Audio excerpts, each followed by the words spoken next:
Jumpa kembali Bapak Ibu Saudara yang dikasihi Tuhan. Manusia adalah makhluk sosial. Dia senang hidup berkawan dan segala kebutuhannya akan terpenuhi karena adanya kawan. Manusia juga akan cenderung lebih berbahagia ketika dia mengasihi atau dia dikasihi oleh seseorang. Seorang kawan saya, mantan preman, pernah bersaksi. Dalam kesaksiannya ia berkata bahwa ia tidak ingin anaknya menjadi seperti dia. Dia ingin anaknya menjadi orang yang berguna bagi masyarakat. Bahkan juga Alkitab pernah berkata, "Bapa manakah di antara kamu yang ketika anaknya meminta roti, ia memberikan ular?" Ini berarti bahwa semua manusia setidaknya memiliki setitik kasih yang dapat dia tunjukkan kepada seseorang yang dikasihinya. Apalagi Bapa kita yang di sorga. Dia mengasihi kita dengan kasih yang maha besar. Bahkan hidupnya pun diserahkannya dengan mati di kayu salib demi dosa isi dunia. Ia mengajarkan kita tentang kasih sebagaimana yang dapat kita baca di dalam Markus pasal 12 ayat 31 bagian B. Tertulis, "Kasihilah sesamamu manusia seperti dirimu sendiri." Maka mengasihi manusia, mengasihi sesama adalah ciri warna ilahi yang dapat kita tunjukkan bagi dunia ini. Namun lebih lanjut, di dalam Matius pasal 5 ayat 44, Yesus juga mengajarkan, "Tetapi aku berkata kepadamu, kasihilah musuhmu dan berdoalah bagi mereka yang menganiaya kamu." Nah, ini mulai terasa berat bagi sebagian manusia. Ketika mendengar kata musuh, itu berarti mungkin ada seseorang atau sekelompok orang yang telah melukai engkau atau keluargamu. Kata musuh juga berarti mungkin ada orang yang membencimu, apalagi menganiaya kamu akibat dari sesuatu hal. Mungkin engkau dibenci karena persaingan yang berat. Mungkin engkau dibenci karena sesuatu yang tidak engkau lakukan tetapi akhirnya melukai orang walaupun bukan dampak langsung dari perbuatan kita.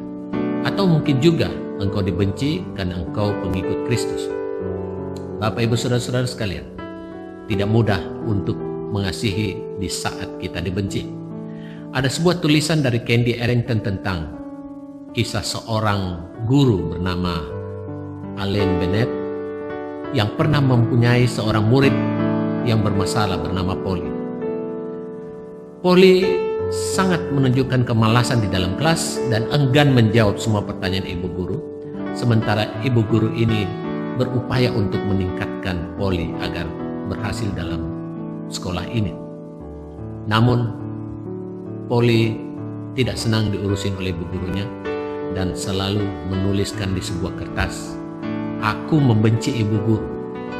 Lalu dia simpan di laci.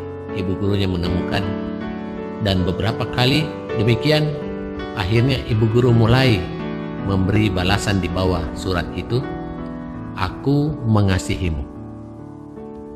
Hal ini terjadi 2-3 kali, kemudian ibu guru mulai menuliskan tambahan kalimat di bawahnya menjelaskan ayat Alkitab tentang bagaimana kasih Allah yang sangat besar. Suatu ketika Polly bertanya pada ibu gurunya pada sebuah kesempatan istirahat, dia bertanya, "Mengapa engkau mengasihi aku, ibu guru?" Jawaban ibu guru ini kemudian ternyata berhasil menyentuh Polly dan dia mulai belajar dengan baik sampai akhirnya waktunya untuk tamat tiba. Setelah Polly pergi dari sekolah itu, ibu guru masuk kembali ke ruang kelas dan kembali mendapati kertas di laci Polly. Tetapi isinya sudah berubah. Tulisan di situ adalah, "Aku mengasihi ibu guru." Bapak Ibu Saudara yang dikasihi Tuhan, kasih dari ibu guru ini telah mengubah karakter dalam kehidupan Polly. Mungkin ada contoh lain yang dapat saudara lihat dalam kenyataan hidup sehari-hari. Bagaimana kita dibenci karena sesuatu. Tidak mudah untuk mengasihi di saat orang membenci kita. Traumatik ke dalam kehidupan, di mana seseorang yang disakiti oleh kawan baiknya, atau disakiti oleh orang tuanya, atau disakiti oleh anaknya dan sebagainya. Begitu banyak kasus di masyarakat yang akhirnya menimbulkan traumatik dan tidak mudah untuk mengampuni apalagi mengasihi orang yang membenci. Tetapi Yesus berkata, kasihilah musuhmu dan berdoalah bagi mereka yang menganiaya kamu. Berarti tidak ada alasan untuk kita tidak mengasihi meskipun kita telah disakiti. Ada sesuatu perubahan yang akan terjadi ketika kasih itu tetap dinyatakan. Ketika kasih itu engkau berikan pada orang lain, bahkan orang-orang yang membencimu sekalipun, maka Tuhan akan mengerjakan sesuatu di dalam kehidupan kita atau kehidupannya. Tetaplah mengasihi, bagaimanapun sukarnya untuk melakukan kasih itu. Haleluya.